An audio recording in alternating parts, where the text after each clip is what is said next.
Hey yo, how you doing, guys? It's 1/5 for them boys, so you know what that means. We're here. It's me, the one AJ, representing the Ministry of Wrestling. But today, it's not about the MOW. Yes, guys, you know if I'm wearing another shirt, it means it's got to be something. I'm talking nothing but SCW, and you know what? It's not on me to talk SCW. Let's bring in the man himself, the CEO, the main man of SCW, the one and only Hunter Lawrence. How are you doing, Hunter? Hey, snap up in here. Hey, geez, loving the intro, bro. Yes. Thank you so much. I'm doing very good, man. How are you doing? Not too bad, not too bad. I'm so happy to be able to have this interview. One, because I was at the first show and that dive I saw you do off the balcony is something that is permanently ingrained up in me. Me and Big Toe looked at each other like, wow, like, that was the moment. And like talking that, so it's great to hear talk to you about your career as a wrestler. But SCW is a show that ever since we went to it, we've kept going to each other.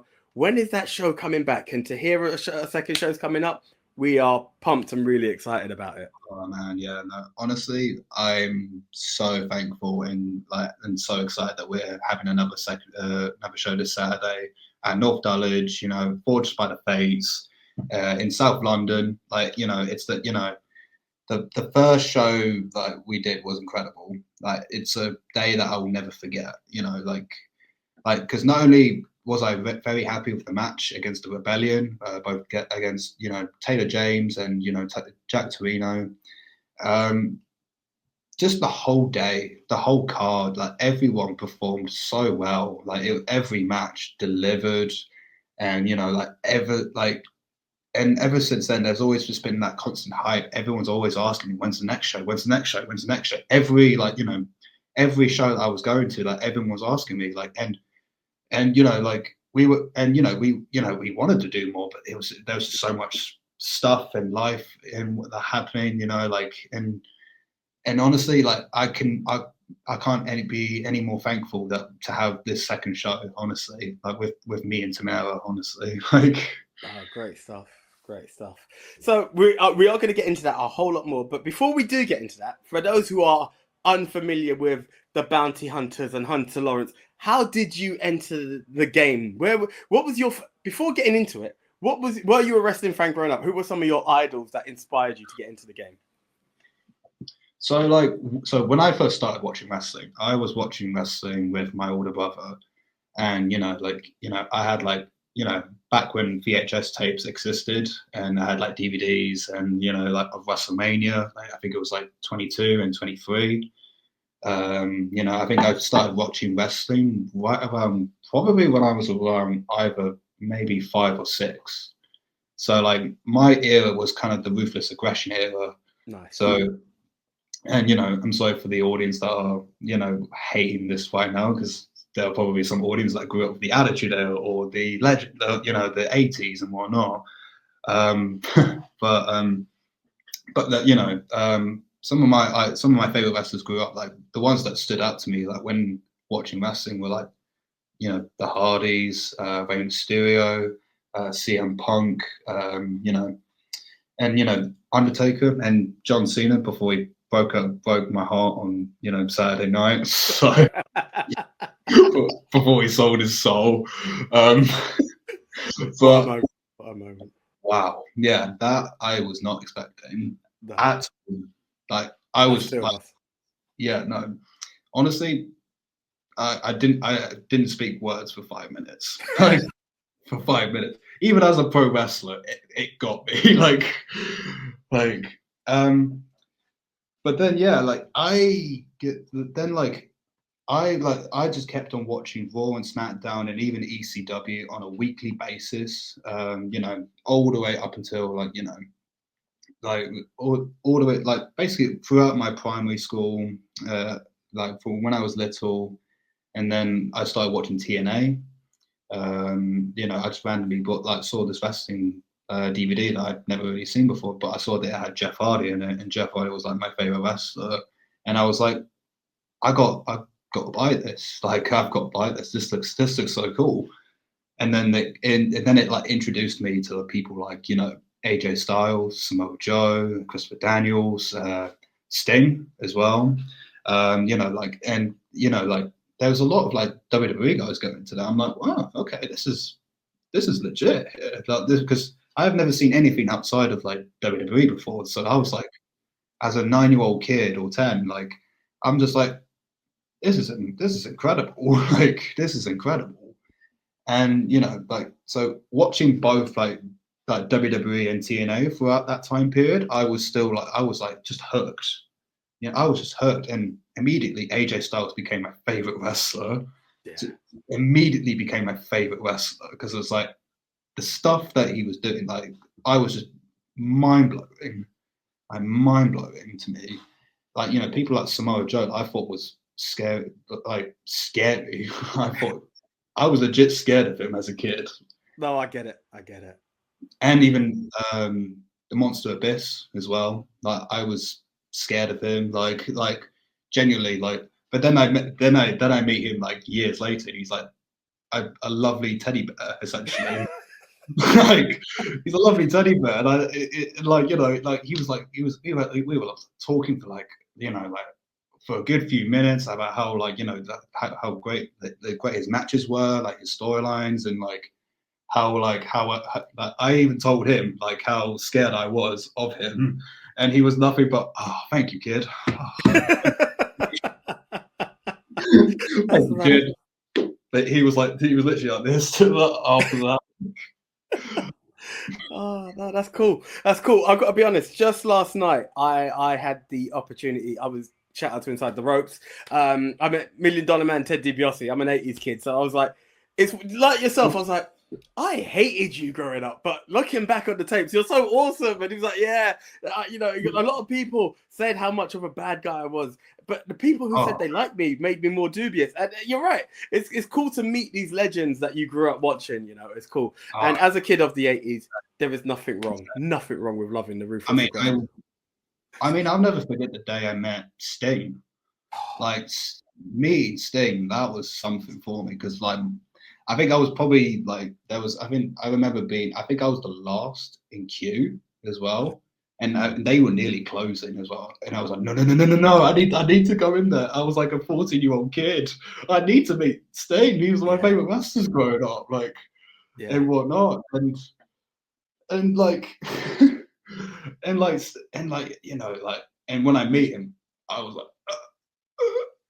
I just didn't know what to say. I was just like, just hi, Yeah. like, and then like, and he was like, hey kid, how are you doing, and whatnot, and like, I even said to him like, you know, like I'm training to be a professional wrestler, you know, like, and what I'm training to be a professional wrestler, you know, I think he was just nothing but kind and sweet to me. Like he was just such a polite man. Like he was like, you know, he had the face paint on and everything. And I have the photo with him at my mum's somewhere. Like you know, like, and it's just like, yeah, like I will never forget that day. That was wild. And I'm pretty sure I met a bunch of like TNA stars that day as well. Because it was like a convention as well. So I literally went to everyone and make sure I got like some advice. And like generally a lot of the advices were like, you know, go to the gym and get like work hard and, you know, keep training, like, you know, make sure that, you know, learn the ropes and whatnot. Like, and it was just like, it just felt rewarding. Like it felt like it was it was just such a powerful day, honestly. Like it was great. It was a very like just cool experience, and I say powerful because like you know because it felt like I was you know meeting like one of my heroes growing up there. Yeah, just something I'll never forget. And they say never meet your heroes, but Sting is probably one of the more rare exceptions for me, I'd say. For sure. I met him just February. This February just gone. Down at a convention as well for the love of wrestling. I feel like I'm plugging everyone today. SCW is coming, I promise. But like, yeah, meeting him and I just got the photo and to shake his hand. As you said, one meeting your heroes. He had one of the other guys, Double V, Nick, is a huge fan, and they had such a moment. It's not on me to share that story, but just shaking Sting's hand and just being like, "Thank you." The aura around him is second to none. Second to none. It's such a moment I won't forget. But then talking of that and getting into this, talking to all of these wrestlers, you started at a really young age of 17. So like there you are. Was it lucha wrestling that you started with? Yes, Yeah. Tell us yes, about that. What was that experience like? First going in there, hitting the ropes, your first bump. How did all of that feel for you? well, I started like training like actually probably a bit before that, like maybe around like 12 or 13, because obviously like I it was like very much in and out of it, because like you know because I would go to like some shows that I would like they would let me I would go to training sessions where like, it was weird like church or something, and then like I still had school, so I wasn't like in like on a weekly basis. So I still had like things to concentrate on and learn and whatnot. And and at 17 years old, I started training with the London School of Lucha Libre under Greg Burridge and Gary Vanderhorn.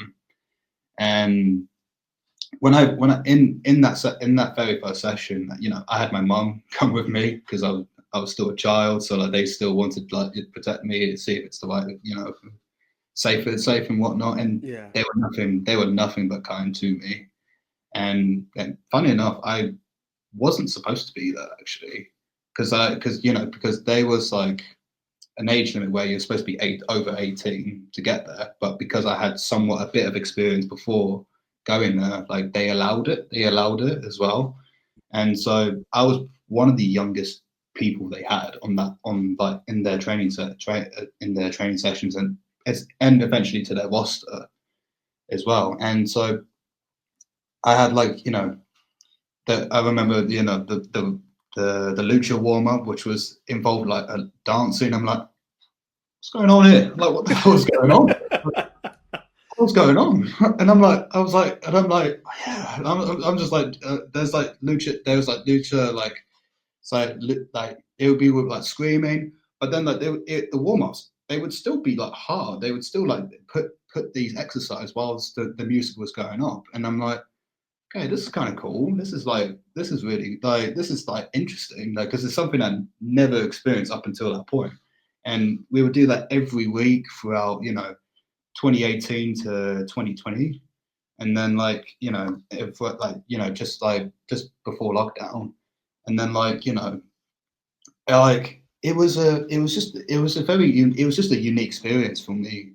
And like I would train like from it would probably be, I want to say like January of 2019 is where I started doing shows. But that was a very different character back then. Um, I was once in a football faction called Everly United, and I was a completely different person back then. Very shy, very still like like learning the ropes kind of kid, but like and whatnot. Like, and so my character name was David Reckham. Creative.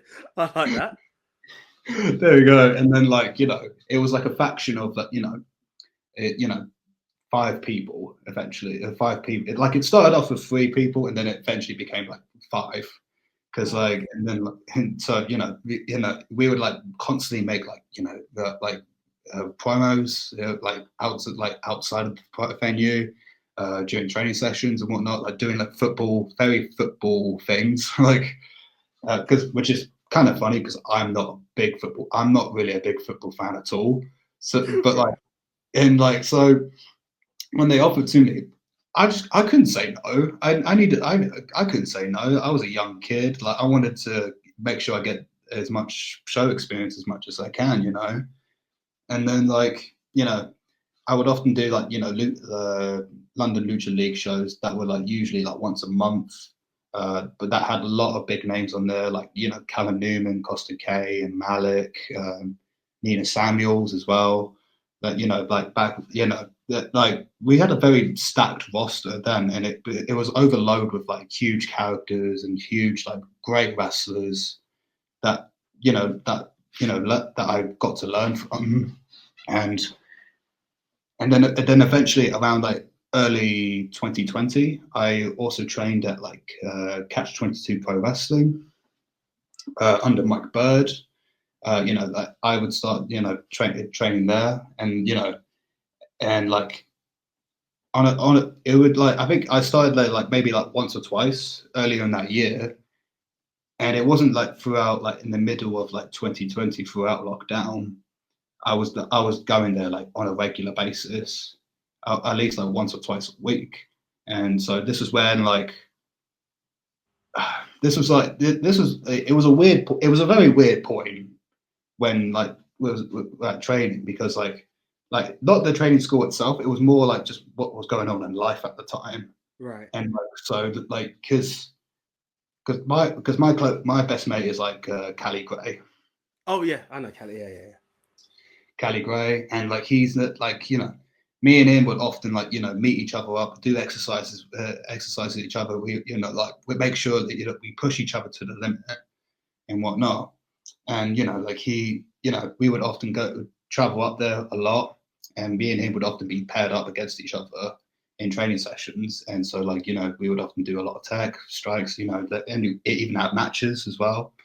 And so like around then it was like it was a very cool experience there, because I got to know Mike Bird a bit more, as a coach, but not just as a coach, but as a person too. Like he was really liking the progression where I was at, because I was like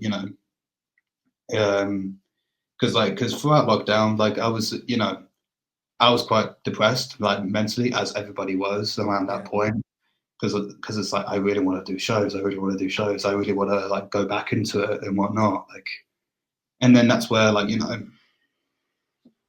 and then yeah, and then I finally did that show like a year later, around 2021 as well, and that was the journey of Tommy Lawrence as well. Awesome. And that was the journey of Tommy Lawrence, and then funny enough, my first match, Cali Gray, like again, like like constantly, me and him have had loads of battles throughout there, and it was in all the way in Norfolk as well. And this was like my first match in like 16 months as well. 16 months. And as you can imagine, my first match, I was blown. I was, I was very much like, like, because it has been like, like I said, 16 months. Me and him went. I'm pretty sure we went like 12 or 15 minutes in that match as well. And it was for Falling Star Wrestling as well, all the way up in Norfolk as well. Oh wow, that is a journey. That is a Yeah, journey. hell of a journey. Yeah.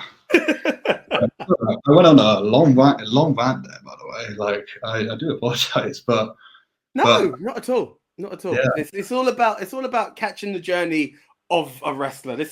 I think there's many sides to it. One, those who have seen you perform and want to know it. On the other side, just like yourself talking to Sting and all the others, it's good to know the journey of a wrestler. If anyone wants to get in the game, this is the journey. This is what you got to do. It's not like just turn up and go somewhere. If you want to wrestle, yeah, you've got to go down to Norfolk and perform on a show. This is the stuff you got to do. This is the training involved. yeah, One school after another, stuff like that. yeah. Yeah, You've got to make these commitments. You got to put yourself out there, and in a way to do that is just showing up, helping out. Help out with help. Like be humble, be positive. Meet like like shake everyone's hand. Like the usual like up and coming rookie stuff essentially. And then and then after that I would have matches with Mike Bird. I would have match with KM Lane, Spike Trevay, and I would just get that I would I'd be I think ever since then I've been nothing but very helpful, like very like grateful for the opportunities I've gotten ever since then as Tommy Lawrence there, because I got to wrestle some of the very best and even beaten some of the best as well, which I never really there were things that I never really thought I never got to do, and I did, and honestly and in which even now, I'm still I'm still thankful for where I am at right now, because even as like, Hunter Lawrence, I want to be able to, make sure I stand out. I want to be able to prove that I am a star. And, I want to be able to make sure that, that everyone takes notice of who I am, and what my talent is, if that makes any sense. So No, it's all about the promotion and getting yourself out there. Sometimes we talk about some great wrestlers who are on the scene, but you're like, well, what is it? And it's all about getting noticed. That's the biggest thing. Whoever you are, to be picked up anywhere, you need to stand out. You need to have that presence, that persona. That's the whole mix of wrestling. You could be. I mean, with the highest respect to it, and I'm sure the guys will appreciate it. Not that I think he's watching my show, but let's take someone like Lance Storm. Awesome wrestler, maybe needed a bit more character. But and this is the thing, and it's all about getting yourself out there. And it will, the more you work, the more hands you shake, the more people you meet, it leads to it. And talking of being recognized and shaking hands and what have you, let's talk about your time down at JPW, winning your first singles championship. How did that feel? Oh, that was great. I loved it. I loved performing for Jurassic Pro Wrestling. Unfortunately, it's not around anymore. Yes.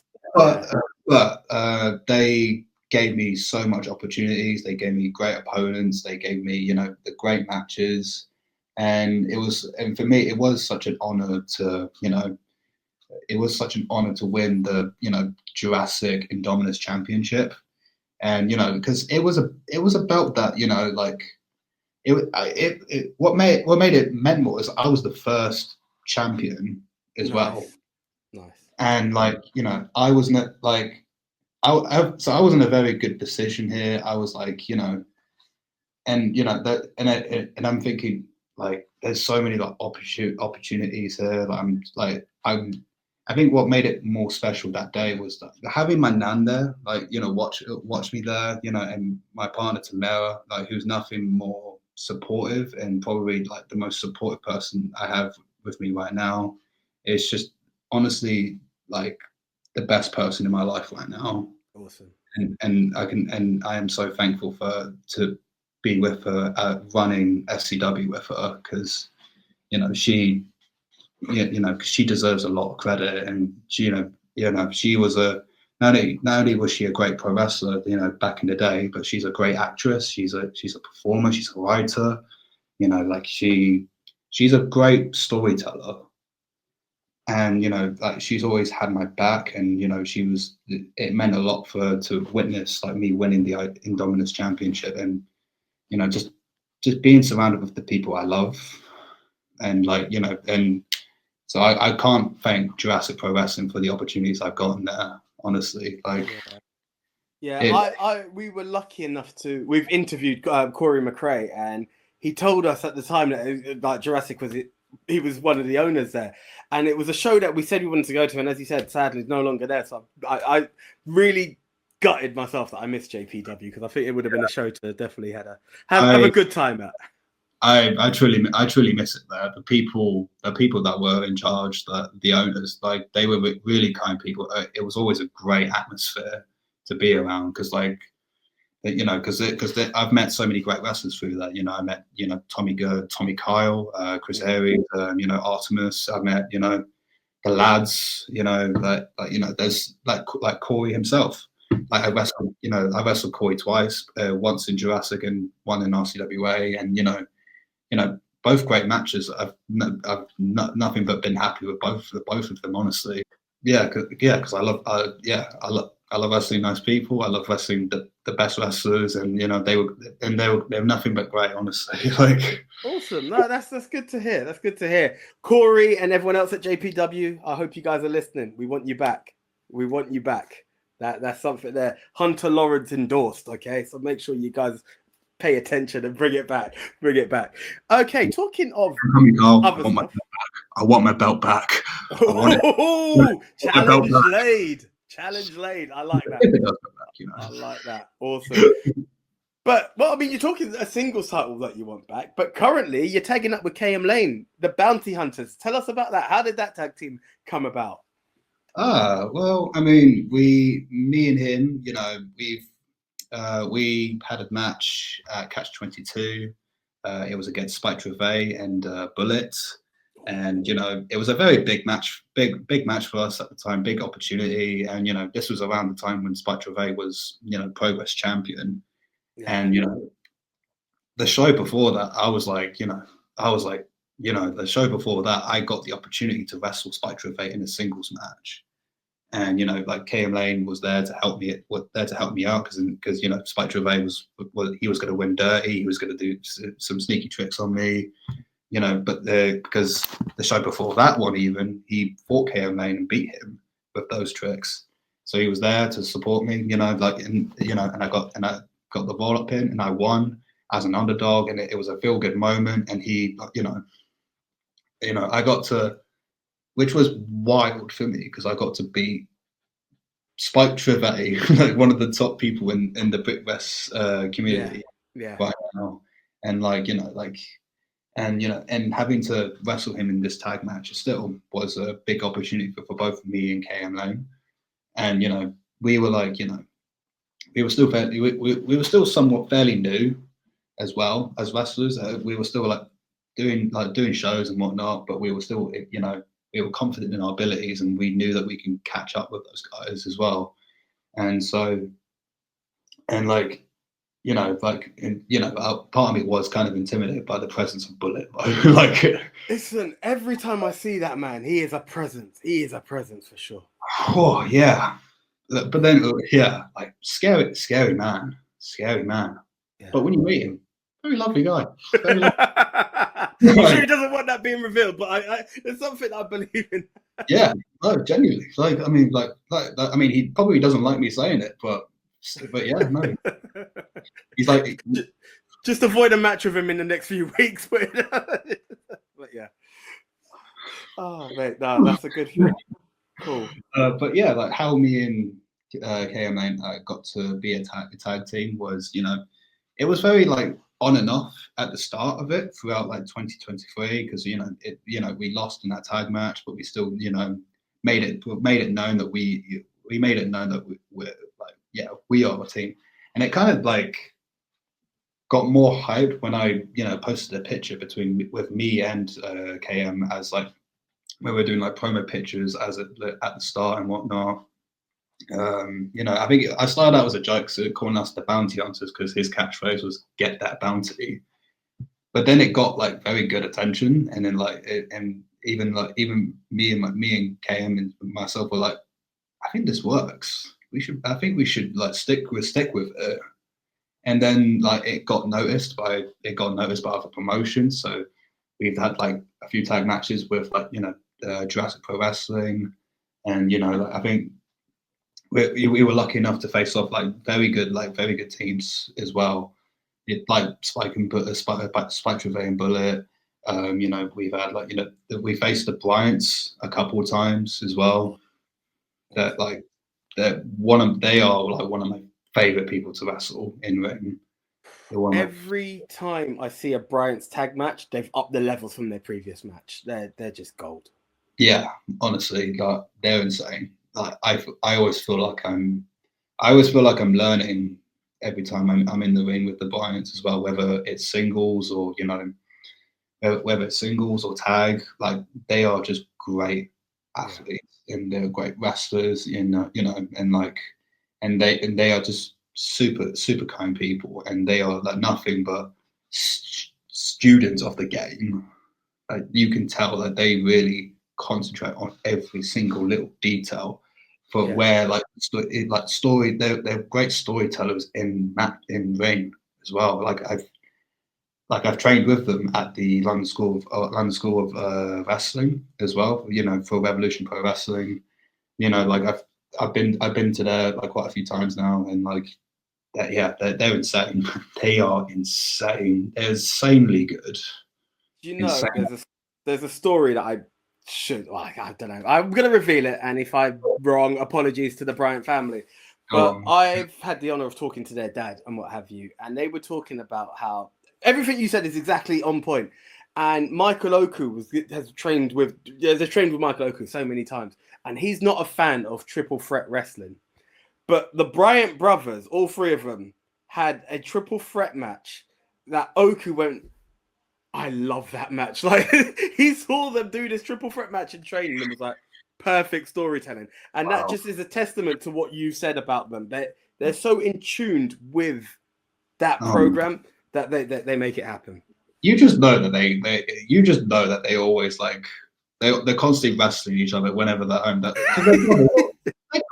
you just know that they are like they're just yeah, every single day. Like yeah, like, for sure. That is all over. Yeah. So I don't blame Michael for being amazed by their performance. You've just got to be. You've got to be when it comes to the. You have to be, honestly. Like, I need to talk about one other thing before. There's two bits I need to do. Then we're going to go into SCW. You went back to lucha. You went back to doing some lucha shows, and you had sponsorships with Domino's and GBK. That's insane. Like, look. Don't get me wrong. I've seen like let's look at a new WWE ring. You're seeing sponsorship all over the rings, but Domino's and GBK. That's awesome. How did that come about? It was I've got that from Gary Vanderhorn, the promoter of Lucha Britannia and one of the trainers from the London School of Lucha Libre. He called me up one day in like whilst I was chilling, with my partner, at the time, just like willy-nilly, like, and then I got a phone call one day from Gary Vanderhorn asking me to do this like major sponsorship for like Domino's for Lucha Britannia show, and there were like two things that popped up. So I was like, one, I didn't know Lucha Britannia was coming back, so I was like, okay, this is great. And then two, Domino's, like it's mad. And like I think there was like another wrestler that was supposed to be, doing the Domino's act, the sponsorship, but unfortunately got injured. So like he was unable to do it. But then Gary called me in, he called me in one day and there was like a fitting for the Domino's costume, like the day after. And like, luckily we were the same height, same measurements, same build and everything. And like, genuinely, I was just like, oh, thank God, this all fits. Like, because this was an opportunity I just could not say no to. I genuinely could not say no to. So then the event happens. All of a sudden there's like a bunch of press. There's like loads of photographers. There's like TikTok celebrities. There's like Love Island stars, and there's like just like a lot of social media like names that were there, and I'm just like, and I'm in this like Domino's mask, and I'm just like, what is this? Oh, I'm like, wow, this is great. I'm like, because I wrestled a match against Jerry Bakewell, who was in a chicken suit as well. The more you talk about this, the more I'm loving it. Honestly, like what I'm saying does not sound real at all, but genuinely, this is all 100% the truth I am telling here. Like, listen, as a Shawn Michaels fan, I've seen him dressed up as the Colonel for KFC, so I will believe anything you're telling me right now. Yeah. There you go. Yeah. There you go. My point proven. And then there's like the match happens. Everyone was really happy with it. Like I'm pretty sure there was this spot just came up in my head as well, where there was like one of the lucha guys in there. It was like, I think Costa Costa K. He was in it, like he dressed up as a Domino's delivery man, coming in and interrupt the match, and then starts attacking me and reveals himself. Oh, yeah, that's me. It's me. And then as the big sponsorship for Domino's, I beat up those two. I beat up both these men. And then like it was like a last man standing match as well. And I remember doing a last man standing match as well. I do this like big ass moonsault in the ring, and like I do this like big ass in the ring. At one point, I nearly pinned him as well because I forgot it was a last man standing. And I'm like, oh wait, I was gonna pin him like crawling, but I was like, oh wait, no, oh wait, I gotta get up here and whatnot. I love And this. then I have to ask: is this match available online? I don't think it is, unfortunately, I've missed but, out. but it should be. It It should should be. It should be. This needs be. to be seen. It should be because that's a show I'm never gonna forget. Oh, mate. And then moving on to GBK, Gourmet Burger Kitchen. I myself I play a chicken, Okay. and then I tag with Malik, who plays a bull. So you got like a team combo of like a bull and a chicken, representing GBK, and then you've got like and then we perform at this tag match as well, and it was like this, it was like against like, and it was in Manchester as well, and it was like in this big ass mall, like as well. It was kind of like it was like a very massive hole, like mall as well, like and like and it was the tag match. It was against Nathan Cruz and James Mason, and I'm like, I'm wrestling like two of the very best in this country as ever, Yeah. and I'm like, wow, this is insane. I feel like I'm dreaming. I feel like I'm dreaming here. Oh, I can Like, imagine. yeah, like so then yeah, like and then the match happens.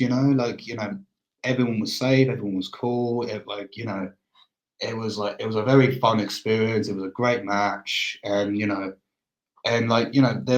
was like yeah, like it. I think there was even times where I think I was probably the least experienced in that match, but I had quite a bit of experience of me, because this only happened a couple of weeks ago as well, Oh, wow. and only a couple of weeks ago, and whatnot, and there was quite a lot of big names for this one specifically as well, because like Manchester and and whatnot, and so it was so fun, it was great, it was a great match, and there was points where some of the other people who are more experienced than me, I had to call it to them, and luckily I'm wearing a mask, so they can't really see me, calling it to them, and I'm like, I'm the inexperienced one calling stuff to the best wrestlers wrestlers in the country, and I never felt so confident in my ability, up because I've always been confident, but that day especially, I'm just like, oh, wow, wow, I I fully believe in myself now, No, yeah. Good on you. Good on you. And just running it back to where you were like apologizing about the journey. This is the proof in the pudding of what you're saying about being noticed, shaking hands, getting seen by the right places. You're getting sponsorship deals. There we go. It's all Yeah, paid off. It's paid off. yeah. So no, good on you. Good on you. Thank you, Now man. I've got to ask about this question because I'm reading it here, and this is amazing because I've had some awesome moments in this venue, and you've performed there. You wrestled at the O2. What show was that for? How did that come about? What was it about? What was that like? The Again, legendary O2 to perform at. that was again another insane opportunity I got to do. Again, it was for Lucha Britannia as well, where my usual gimmick there specifically is called Dragon Extrano. But then I still had the whole Hunter Lawrence gear with me, and the whole aesthetic there and whatnot. So, and I had my Dragon Extrano gear, and I also had my Hunter gear just in case, because there was a lot of because there was always a lot of last minute changes, so I had to bring them just in case, because the promoter told me to. And again, it was for Lucha Britannia as well. It was you know, like it was. I was in a chaos match, which was like a 5-person match, and it was just a lot of like, you know, a lot of just like the crazy like big spots that happening left, right, and center. And so I got to like be Dragon Strong, but still got to be like, you know, Hunter Lawrence underneath it, if that makes any sense, because I still got to like, you know, Yeah. yeah, be like just be that person still in a way, but still kind of dragony, I guess. But Merge the characters. Yeah. No, I like that. yeah, and like, and even like, yeah, just like, and then like wrestling for the O2, that was insane. Because this time I got to, because this time, you know, my nan, my dad, you know, my partner, you know, and like her parents were there as well, like, you know, and it was like, it was a very like, it was such a fun experience, and it's something, again, another opportunities that I'll never forget, and I'll always be so grateful for. And like, you know, I, like oh yeah, I'm lost for a lot of words as well, because it's like, because it happened like just before like New Year's as well. Like it was like 3 days after Christmas as well, and we were like concerned like how many tickets was going to sold and whatnot. But it ended up selling out really well. There was a lot of kids there, a lot of like families, a lot of like, you know, adults that were like so into it. They were wearing lucha masks as well. Like, You know, the more you're talking about it, the more I think I saw the advert for the show. But being just after Christmas, I'd made some family commitments. I couldn't go. But no, awesome that you were performing there. That's all kinds of cool, man. honest, yeah, I love that. yeah, no, Good for you. it was awesome, awesome. It was Ah, great absolutely, stuff. thank Great you. stuff. I mean, the journey from David Reckham to Tommy Lawrence to this, and this is what the next question I'm going to ask. At the first SCW show, I saw the Bounty Hunters, but it was advertised with Tommy Lawrence. Most recently, I've seen it on the socials. There's a transition into Hunter Lawrence. Let us know, like, how did the gimmick? What are the differences for anyone wondering, and what made the gimmick change come along? Well, I think like with the transition, it was a very like slow transition, because there were like little hints that I could like, you know, like, because I was starting to become a bit more and more different like than usual as Tommy, because I started calling myself the Hunter, Tommy Lawrence. You know, I would have like, you know, like matches in different places where I'm usually like, you know, the good guy or bad guy, but I would have like, you know, different like taunts than usual and whatnot. And you know, and I think for me, the reason behind the gimmick change was because, you know, I would often get told a lot of people that, you know, Tommy Lawrence is a great wrestler, but there was nothing, you know, sellable. There was no gimmick. There was nothing about it, kind of thing. So for me, I kept like, you know, doing more research. I kept, I kept working on myself. Who am I? What do I like? What can I do to express myself more to the audience? You know, how can I how can I stand out? No, you're good. There was there was there was like a friend of mine called Patrick, who's like a cameraman who did that for SCW. Like, you know, I think, you know, it was like me, Tamara, and Patrick. You know, we were like just talking about just things in general, but we were talking about nerdy things as well. You know, like comic-y sides and what the comic and whatnot. And then Craven the Hunter came up in the conversation, and all of a sudden I'm like, Craven the Hunter. And finally, and this was around the time when I had the new that PlayStation 5 and the Spider-Man 2 game. So I was Yes, playing yeah. that whilst it was happening, and he mentioned that. I was like, okay, that's interesting. Something clicked for me. Yeah, Like, for sure. like just something clicked for me. And anytime I was playing the game, or anytime I seen like scenes of like Craven the Hunter in like Spider-Man 2, there was just something engaging and something like new, like something, there was just something that I felt connected to. And there was a part of me that felt like I related to the character in a way, like a darker version of myself, if that makes any sense. Yeah. And like, and like, you know, I wanted to, you know, make sure, like, you know, yeah, and like there was, and you know, like there was this. I wanted to, you know, constant designers, you know, design like me some gear and whatnot. Like, you know, I've been doing some drawings, you know, like, and you know, and I would like film promos, like film promos in the foot in you know, like outside in the woods, and like, you know, I was like committed and sold on this gimmick that would work. And it was a way to prove to people who didn't believe that I can play a character. You know, it was a way to, you know, prove people, one, that I am more than just a good wrestler, than a good hand. It was, for me, it was a proven example that I'm a star. I am going to prove to you why I am a star, why I'm more than just a good wrestler. I'm going to be, I am going to just prove everyone wrong and be a megastar. It was essentially.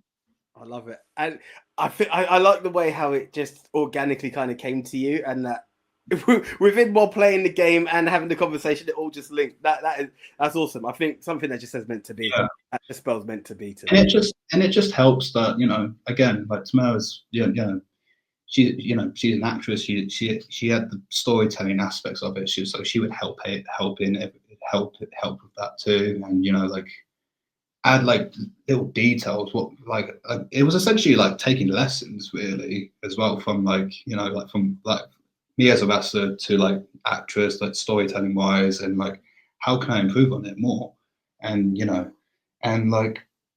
And then like luckily I just had like a lot of people that believe in me as well, and that did about with this gimmick, because I feel like when I play Hunter Lawrence, when I'm a completely different person. This is a whole nother side to me that not many people get to see, and it's something I always enjoy. It's something I always enjoy being in, like this, something that I embrace. It's something I embrace because that's like because I find out that, like, you know, I come from a long line of hunters, like my ancestors and whatnot. They called to me to the forest, and you know, and and for me that was when I embraced who I am, and I am, like, you know, the deadly arrow, Yeah, Hunter Lawrence, Hunter Lawrence. I love it. I love it. The more you talk about it, the more it sells to me. Awesome, awesome. Yeah, this is tops, man. This is tops. No, keep it up. Keep it up, guys.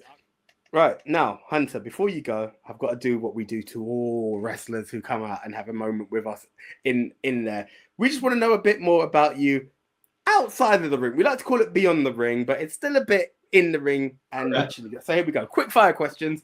Cool. Starting with match you are most proud to have competed in. Spike Trivet Catch 22 in like late 2022. Nice. Yeah. Your cheat meal. Oh, there's a lot of cheat meals. A whole bucket list of them. Oh, I love a Krispy Kreme donut. I love Krispy Kreme donuts. I love a Mackey's. I love a greasy big burger. I love it. Yeah, I love it. I just love a good burger. A like GBK burger? Or a Domino's pizza, I'm guessing. Yes. Yeah. All of it. All of it. I'm very guilty of having these as my cheat meals. I'm very guilty. I love it. No, good on you. Good on you. If you had to skip a day in the gym, what would it be? Leg day, back day, arms? What would it be? Probably leg day. Everyone says leg day. I feel like we need to remove that question. Everyone says leg day. Your favorite wrestler's ring entrance or / music growing up? Like whose theme song would you jam to? Oh, I always jam to the Hardy Boys and CM Punk's "This Fire Burns." Okay, and, nice. And AJ Styles' "Get Ready to Fly" TNA theme as well. Oh, tune. Like, yeah, so yeah, I will never. Every now and then, I will never stop. Like, I will never stop playing that. Like, even if it will annoy Tamara as well. It's got to be done. It's got to be done. It's AJ Styles, man. Come on, I'm down with that. It has to be. Your dream opponent with any current wrestler, any promotion, anywhere in the world. Oh man. Wow. Yeah. Oh man, that's a very tough question. I think Will Ospreay in Wembley Stadium, all AEW. Nice. That would be cool. That would be cool. Dream match with an opponent who is no longer with us, like they've either retired or sadly passed away. Who would be that dream opponent for you? Eddie Guerrero. Do you know what? I shouldn't say everyone of. Look, we're a bit older. I shouldn't get into it, but everyone from like that generation, everyone says Eddie, and I understand it. Man was a talent. Honestly, he was perfect in every aspect of wrestling. Yeah, every aspect. You can do comedy. He can do it. You can do great wrestling. You can do it. Lucha Libre. He can do it. Technical. He can do it. Like he can do. He was in my mind probably one of, if not the greatest professional wrestler that is sadly not with us today.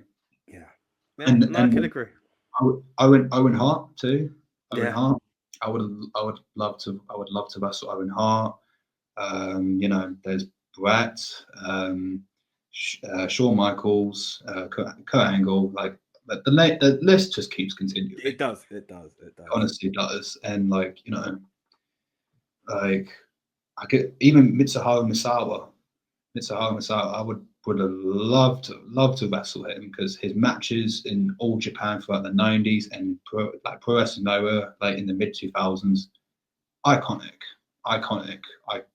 wrestler, and as well as Kenta Kobashi. Honestly, I could keep naming more. It can go on. It is a tough question. I feel like I'm slightly cheating here, but like... No, it's fine. Look, we'll take the first answer, but you've listed all the greats, so there's no argument in that. Yeah. Here we go. Stiffest opponent you faced, like hardest hitting. Ooh, I would have to say Malik. Okay. Nice. Malik. Yeah. And he was my first ever singles match actually when I was still doing the David Beckham gimmick, and that match. Yeah, that match. But that was a completely different person then. If I was to have it now, I'd probably hit him hard. So remember that one. Your favorite match you watched growing up? Man.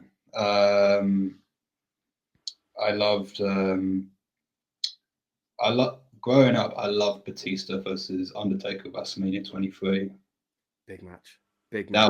I remember being blown away by that one. That one. That's one of the first matches I've ever watched as well. One of the first ones. Like genuinely, that was insane. And another personal favorite of mine as well was Cedric Alexander versus Kota Ibushi in the Cruiserweight Classic 2016. Oh my God. That was amazing. Yes. That is one of my favorite matches that I will still go and watch to this day and take notes. I honestly, Kota Ibushi, he's not human. He's not human. No, I can agree with that. Yeah. He's not human. There's a throwback. I remember watching that match. I mean, that match got Cedric signed. I know he's not with WWE at the moment, but it got him signed. It blew everyone away. It literally got Triple H from backstage. Literally. All right.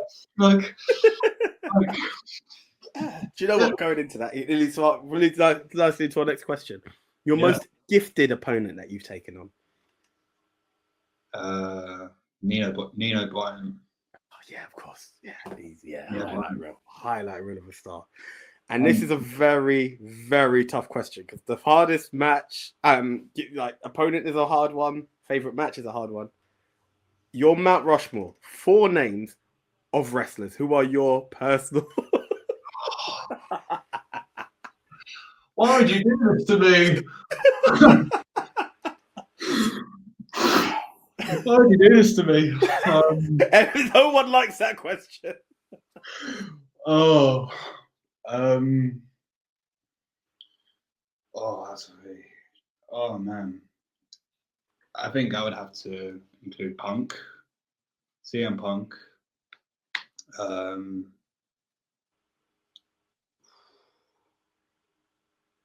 CM Punk. Was it John Cena? Has to be, yeah. John Cena. Undertaker. And then, oh man, I feel like I'm gonna piss off so many people here. Like, I guess fourth. It has to be. Oh man. There's so many wrestlers in my mind. I'm like, oh my god. There's so many wrestlers on my mind. Man, I have to say, yeah, you know what? Ric Flair. Ric Flair, nice. Do you know what? I thought you was going to go with AJ. But yeah. You changing it? Is it Flair or is it AJ? Oh. But neither's a wrong answer. You know what? I have huge respect for Ric Flair. I love him to bits, but AJ was like up there for me. Yeah. Like growing up, I think it has to be AJ, Punk, Cena, and Undertaker. Like those are my four.